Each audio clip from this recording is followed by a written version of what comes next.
Tu te lances dans une transaction immobilière en 2026, là, c'est le temps que tu écoutes cette capsule-là. Je te le dis, là, je vais te donner des conseils que tu sois un acheteur ou que tu sois un vendeur. Peu importe, tu sors de cette courte vidéo-là avec les conseils que tu as besoin pour bien comprendre comment t'aligner pour réussir ton projet. Vente ou achat, ça ne change rien, je te donne des conseils quand même. Commençons par revoir les statistiques québécoises en immobilier 2024 contre 2025, juste pour comprendre le marché s'est dirigé où dans les 12 derniers mois. Premièrement, vendre une propriété, c'est 11% plus rapide en 2025 qu'en 2024. Donc, c'est pas facile pour les acheteurs et c'est plus rapide pour les vendeurs. Ça veut dire qu'il y a une demande vraiment présente en immobilier.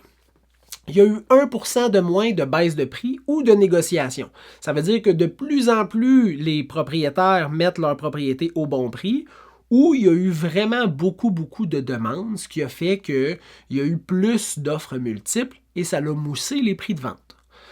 Il y a eu 8% d'augmentation sur les valeurs médianes de vente durant l'année, donc il y a encore une demande assez forte pour que les propriétés continuent de prendre de la valeur. Et il y a eu 10% de plus de ventes d'effectuées. Fait qu'il y a vraiment une grosse demande encore en immobilier, assez grande pour que l'offre soit pas assez présente pour que les prix se balancent et que le marché redevienne équilibré. Ça veut dire que 2026, ça s'enligne pour être un marché de vendeurs.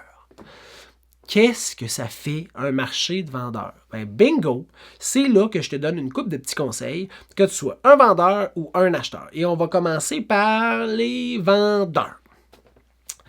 Si tu es un vendeur en 2026 et que tu te lances dans une transaction, sache que le marché est favorable, comme je viens juste de le dire. Donc, tu es dans un marché qui vient aider le type de transaction dans laquelle tu te lances. À vrai dire, qui vient aider le type de rôle dans la transaction dans laquelle tu te lances, qui est un vendeur. Par contre, il ne faut pas négliger la chose la plus importante de ton projet, je te le dis lentement, là, c'est la sélection du bon prix d'affichage. Parce que si tu affiches au bon prix en 2026, il y a des sacrements de chances que tu vendes rapidement, avec des bonnes conditions, peut-être en offres multiples et peut-être en surenchère, ce qui est financièrement bon pour toi et au niveau de la sécurité et des conditions de ton offre d'achat, favorable pour ton projet.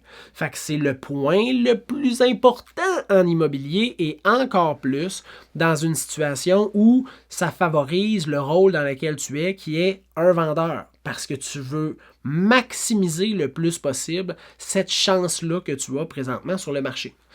Faut que ta propriété soit préparée impeccable, autant physique que documentaire. Donc, ton dossier de vente doit être préparé pour répondre au plus de questions possibles facilement avec des documents à l'appui. Et tu veux avoir une maison qui physiquement est préparée pour que les gens qui visitent fassent comme « Oh! On se sent bien ici. » Et voilà, tu veux impressionner les visiteurs pour leur donner le goût d'avoir un coup de cœur sur ta propriété et de déposer une offre d'achat. Et là, garde en tête. Ça, là, c'est une genre de règle non écrite, là, dans le sens où je veux juste que tu comprennes que les acheteurs qui cherchent entre janvier et, on va dire, mai, cherchent à avoir une prise de possession probablement avant juillet. Les gens qui vont chercher mai, juin, juillet, août vont probablement vouloir prendre possession quelque part dans le mois de août, septembre.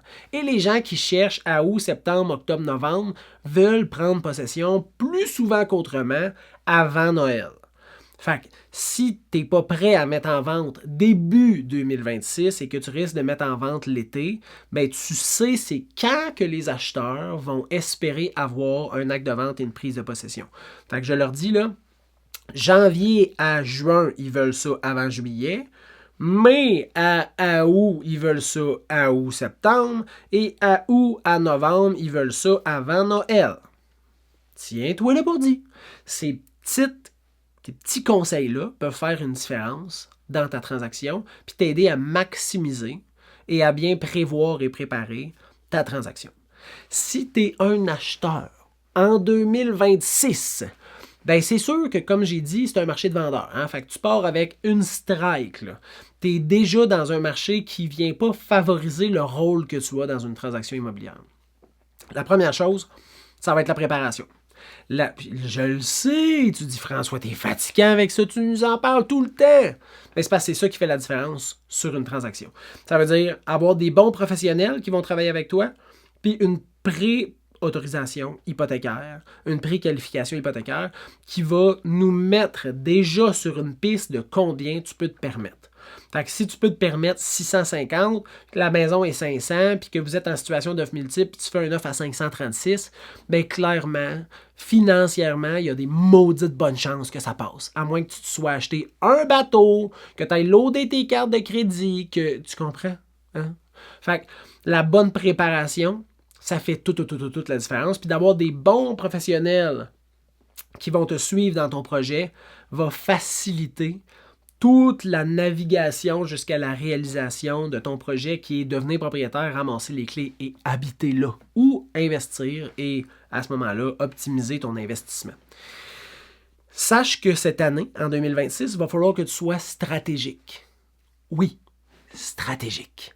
Donc là, ça ne veut pas dire d'essayer d'être fourbe, hein? D'être crosseur. Ça veut juste dire qu'il va falloir que toutes tes actions soient réfléchies dans un but d'obtenir une acceptation pour ton offre d'achat. Sache-le. Il y a plein de stratégies que tu vas être capable de mettre en pratique dans ta transaction. Ils vont probablement être suggérés par le professionnel que tu vas avoir choisi pour faire une différence dans une situation d'offre multiple. Tu as besoin de plus que juste le prix. Puis si tu ne peux pas te battre sur le prix, il va falloir que tu sois vraiment sharp dans ta présentation puis dans ta préparation. Donc, aie de bonnes stratégies. Il va falloir aussi que tu sois rapide. Ça veut pas dire de faire ça tout croche, de faire ça à la va-vite. Ça veut dire d'être rapide et efficace. Savoir ce que tu veux. Avoir de la disponibilité pour aller visiter. Faire les documents dans un temps qui est rapide. Là. Fait que la rapidité, c'est dans toutes les sphères de ta transaction. Bien faire les choses, mais les faire rapidement te permet d'avoir du temps de plus pour autre chose. Puis, bien faire tes vérifications. Ça, si tu es rapide, tu peux faire des vérifications avant le dépôt de ton offre. Tu peux faire des vérifications pendant qui te permet de potentiellement avoir plus de temps de réflexion. Fait que si, mettons, tu fais une inspection, mais que tu as fait la deuxième journée que ton offre est acceptée, puis que tu avais 14 jours, tu as encore quand même pas mal de temps si jamais tu as besoin d'avoir une soumission, d'avoir une expertise de plus. Tu comprends? Donc, faire des vérifications et avoir une bonne rapidité dans ton dossier, là, ça va faire toute la différence. Et les vérifications, oui, c'est des conditions, mais c'est aussi des façons de te rassurer, puis ça rassure le dossier. Donc, si tu as fait des vérifications, puis tu témoignes, puis tu dis au vendeur, « Hey, il n'y a pas de trouble, je sais qu'il y a ça, on l'a vu à l'inspection, j'ai eu une soumission, voici la soumission, on est all good avec ça, pas de stress. » Ah! Pouf, tout le monde est comme, « Alright! » Tout le monde achète, tout le monde vend en connaissance de cause. Maudite bonne affaire. Fait que, acheteur-vendeur en 2026, si j'ai un mot que je peux utiliser pour décrire ce que je pense que ça va être 2026, chaud. Ça va être chaud. Et là, je parle pas de la température, mais je pense que ça va être un marché qui va être chaud. Ça va aller vite, ça va aller bien, ça va être difficile, mais ça va se passer.